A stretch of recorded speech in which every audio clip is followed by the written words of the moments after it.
எல்லாருக்கும் வணக்கம்.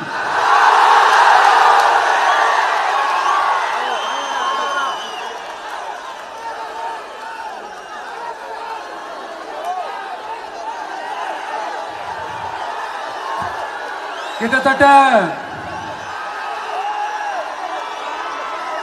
910 நாட்களுக்கு மேல உங்க மண்ணுக்காக போராடிட்டு இருக்கீங்க.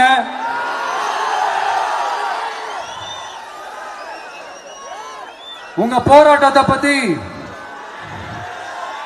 ராகுல்னு ஒரு பையன், சின்ன பையன் பேசுனது நான் கேட்டேன். அந்த குழந்தையோட பேச்சு மனசு ஏதோ செஞ்சிருச்சு. உடனே உங்க எல்லாரையும் பார்க்கணும்னு தோணுச்சு, உங்க எல்லாரையும் கூட பேசி ஆகணும்னு தோணுச்சு.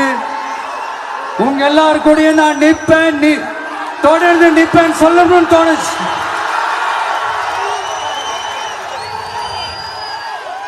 ஒவ்வொரு வீட்டுக்கும் ரொம்ப முக்கியமானவங்க அந்த வீட்டில் இருக்கிற பெரியவங்க தான்.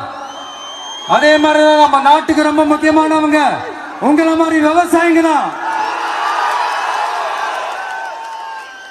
அதனால உங்களை மாதிரி விவசாயிகளோட காலடி மண்ணை தொட்டு கும்பிட்டு தான்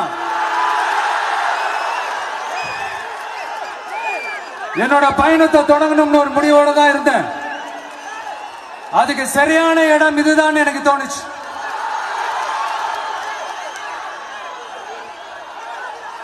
என்ன உங்க வீட்டில் இருக்கிற ஒரு மகனா என்னோட கள அரசியல் பயணம்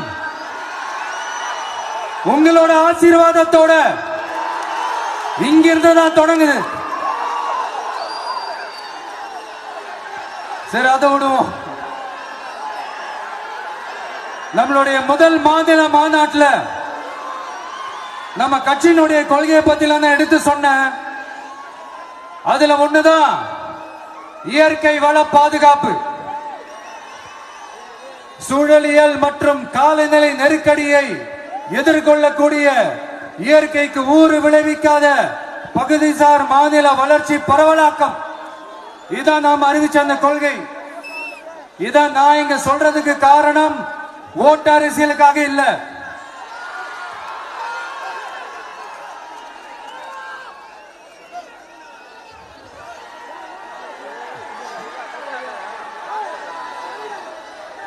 இன்னொரு தீர்மானம் அதே மாநில மாநாட்டில் நான் சொன்னேன்.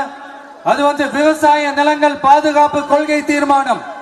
அதுல காஞ்சிபுரம் மாவட்டம் பரந்தூரில் 1000க்கும் மேற்பட்ட ஏக்கர் பரப்பளவில் 13 நீர்நிலைகளை அழிச்சு சென்னையை நிரந்தரமாக வெள்ளக்காடாக்கும் திட்டத்தை ஒன்றிய மாநில அரசுகள் கைவிட வேண்டும் வலியுறுத்தின.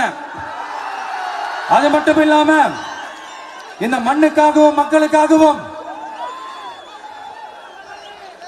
நம்ம விவசாயிகள் பாதிக்கிற இந்த திட்டத்துக்கு எதிராக சட்ட போராட்டம் நடத்தவும் தயங்க மாட்டோம்னு சொல்லியிருந்தோம். அதை இங்க உங்க முன்னாடி ரொம்ப ஸ்ட்ராங்கா வலியுறுத்துறேன். இந்த பிரச்சனையில நான் உங்களோட உறுதியா நிற்பேன்.